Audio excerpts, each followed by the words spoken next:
Taon, sunog na naman ang isa pa sa mga dapat nating pag-ingatan. Sa Camarines Sur, 5 miyembro ng isang pamilya ang patay nang masunog ang kanilang bahay. Natutulog ang mga biktima ng sumiklab ang apoy sa vulcanizing shop na nagsisilbi na rin nilang tahanan. Patay ang padre de pamilya, kanyang asawa na 6 na buwan pa namang buntis. Nasawi rin ang kanilang 3 anak na edad 1 hanggang 5 taong gulang. Nagtulong-tulong ang magkakapitbahay sa pagapula sa sunog dahil inabot daw ng 1 oras bago nakarating ang mga bumbero. Iniimbestigahan pa ang sanhi ng sunog. Kung dito sa atin sa Pilipinas, todo ang shopping bago magpasko. Sa bansang Australia po, isang araw matapos ang Pasko, dumagsa mga mamimili.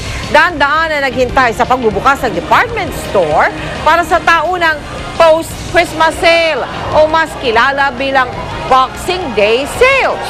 Magit kalahati kasi ang diskwento sa presyo ng mga paninda. Kaya naman hindi mahulog ang karayom ang mga tindahan. Halos ganito rin ang tagpo sa Boxing Day sales sa UK. Sa kabila ng matinding lamig sa labas, matyagang naghintay ang mga tao makauna lang sa discounted items. Ang ilan sa labas na nga umidlip at kumain at nang buksan ang pinto, ayan, naku, sugod ang mga mamimili.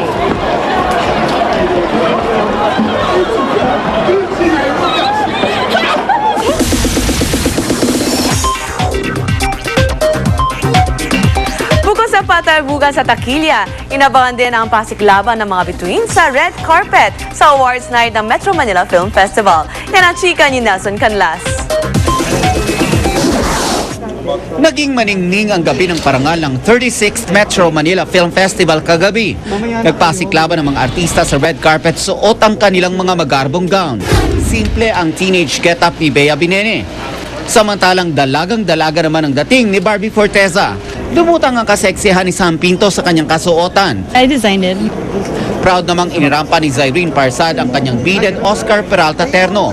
Proud din siya sa kanyang performance sa gabing yun. Kung dati pinaghahandaan niya ang pagkanta ng pambansang awit ng Pilipinas sa laban ni Manny Pacquiao, And now, the new MMDAM ang bagong Pilipino. makinang na butones naman ang pinaglaruan ni John Lapu sa kanyang suit na gawa ng kaibigang si Tata Galias. Ayoko nung meron akong kaparehong damit na umaatin ako ng awards na. Very chic si Rupa Gutierrez sa kanyang layered Abel Bacudio gown. Samantalang pinili ni na Representative Lani Mercado at Chris Aquino na maging simple pero elegante ang kanilang mga kasuotan. Pinaghandaan daw ni Carla Abellana ang kanyang pagrampa sa red carpet. The gown is by VJ Floresca, tas the necklace is by Noreen Fernandez. Shimmering Nicole Miller dress ang suot ni Sherry Hill. Ang kanyang anak at pamangkin ang naging date niya sa red carpet. Ang nagkamit naman ng Best Dressed Award para sa gabing yon ay sina Jeneline Mercado para sa kanyang Pepsi Herrera Grecian gown at ang kanyang date na si Dennis Trillo. Samantalang itinanghal ang face of the night sina Senator Bong Revilla at Sam Pinto. Ang tunay naman na nagwagi sa gabing yun ay ang nag-uwi ng tropeyo mula sa MMDA. Nasungkit ng pelikulang si Agimat at si Enteng Cabisote ang award para sa Best Makeup at Best Visual Effects. Ang major awards naman ay napunta kay Dolphy na nag-uwi ng Best Supporting Actor para sa Rosario at Best Actor para sa Father Jejemon. Best Actress naman si Ay de las Alas, habang Best Supporting Actress si Eugene Domingo na parehong mula sa Ang Tanging Ina Mo, Last na To. Best Director si Wendy Ramas. Ang Gat Puno Cultural Award ay napunta sa Rosario. Third Best Picture ang animation na RPG Metanoia. Second Best Picture ang Rosario at Best Picture ang Tanging Ina Mo, Last na To. Nelson Canlas updated sa Showbiz Happenings. That's it for Chika Minute. Sa ngalan ni Pia Guanyo, ako po si Grace Lee. Ivan? Salamat, Grace. Ilabas na po ang mga jacket dahil nanunuot na ang lamig, lalo na sa gabi o madaling araw. Kaninang umaga nga ay naitala ang 21.4 degrees Celsius sa Metro Manila at nag 12.4 degrees Celsius naman ang temperatura sa Baguio City. Paliwanag ng Pag-asa dahil yan sa northeast monsoon o hanging amihan na umiiral ngayon sa Hilaga at gitnang Luzon. Nakaka-apekto rin daw ito maging sa Metro Manila. Meron ding tail end ng cold front sa Timog Luzon at Hilagang Visayas. Kaya bukod sa lamig, posibleng magkaroon din ng mga bahagyang pag-ulan. Mga dating hairdo na nauso daw noong 60s at 70s, magbabalik sa 2011. Ang vintage look at iba pang mauusong forma sa pagtutok na ito ni Micaela Papa. Para sa mga nag-aabang na kung ano-anong fashion styles ang bibida sa 2011, siyak na marami raw mapagpipilian ng mga Pinoy. Iba't ibang vintage o mga dating nausong styles daw ang magiging in ngayong taon. Mas madaling pumorma ngayon for 2011 kasi nga maraming trends na nauuso for 2011 eh. Pipili ka lang. Pati raw ang hairstyle makikiuso sa napiling damit. Bibida raw ang 60s prim and proper look. Ibig sabihin, in ang malalaki at mahabang palda na masikip sa bewang. Bagay daw dito ang malinis at straight na buhok. Papasok rin ang 70s glam na sasabayan ng relaxed at wavy hairstyle. Mauuso rin daw muli ang mga wide leg pants. Pero pinakasisikat daw ngayon 2011 ang biker look. Hindi naman kailangan mag-leather para magpaka-biker. Pumili lang daw ng jacket na may malaking zipper at buckle detail. Sa mga lalaki naman, mahalaga raw maging practical, kaya mag-invest sa dark-colored skinny jeans. Bukod sa matibay, magagamit pa raw ito sa iba't ibang okasyon. Kung nitong 2010 ay nauso yung mga nagtataasang takong tulad nito, itong 2011 naman ay mas mabait sa ating mga paa. Yun ay dahil mauuso ang kitten heels o yung mga sapatos na maliliit lang ang takong tulad nito. Sa kulay naman, malalaos ang mga matitingkad na kulay at bibida ang lighter at darker shades. We call this vintage wine. This one bagay for all skin to, mestiza or morena. Ito na yung medyo pale na yellow na uso ngayon. So may parang vintage feel siya. Hindi na siya yung talagang bright yellow na nauso before. Ibig sabihin ba nito, malalaos na ang matingkad na dilaw na trademark ni Pinoy? Hindi naman. Color niya yun eh. Statement yun ni Noy eh. Stick to that. At dahil puro vintage, pwedeng-pwede raw makatipid ang mga fashionistang Pinoy ngayong taon. 70s, 60s, punk. Yung mga lumang damit ng mga kamag-anak natin, nauso na eh. We could use it again.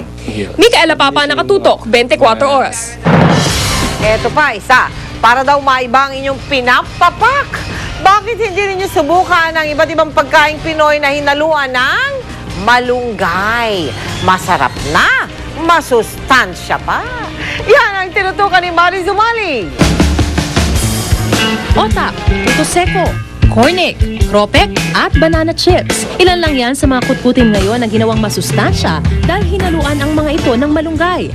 Ang Go Grow and Glow na sustansya ng mga dahon at tangkay ng malunggay sangkap na sa mga chichirya dahil sa malikhaing ideya ni Mang Peter. Yung mga bata ayaw kumain ng gulay, itago mo yung malunggay, ilagay mo sa biskwit, ilagay mo sa mga chichirya, kakainin ng bata. Marami akong matutulungan dito, especially mga Filipino na dumadanas ng gutom. Ang malunggay na may scientific name na Moringa olifera, pinansagang Nature's Medicine Cabinet dahil sa 15 times na mas maraming potassium ito kesa saging, 17 times na mas maraming calcium sa gatas, at 25 times na mas maraming iron sa spinach. Mayaman din ito sa mga antioxidants at mga bitamina gaya ng vitamin A.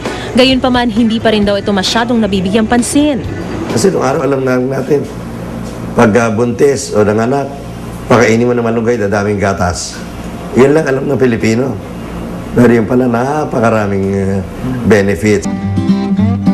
Sa pamamagitan ng isang metikulosong proseso, kakaibang paghahain ng malunggay ang handog ni Mang Peter. Matapos hugasan, patutuyuin at saka pupulbusin para hindi raw mawala ang sustansya nito habang binabawasan ng madamong lasa. Saka ito ihahalo sa biskwit, pansit canton at iba pang mga produkto na umaabot pa sa ibang panig ng mundo. Ang biniyayaan ng Diyos ng malunggay ay may hirap na bansa gaya ng Africa, India, and tayo na sa Pilipinas. And the best variety of malunggay is in the Philippines. Ang mga kutkuting hinaluan ng malunggay ngayon magpapasigla raw sa inyong buhay. Maris Umali, nakatutok, 24 oras. At yan po mga balitang aming tinutukan sa nakalipas na 24 oras. Maraming salamat sa inyong pagtitiwala. Sa ngalan ni na Mike Enriquez, Ivan Mayrina at si Grace Lee, mula po sa Tahanan ng Katotohanan. Ako si Mel Tiangco. Ito ang GMA, walang kinikilingan, walang pinoprotektahan, walang kasinungalingan, walang bayad politika, serbisyong totoo lamang. At dahil hindi natutulog ang balita, nakatutok kami 24 oras.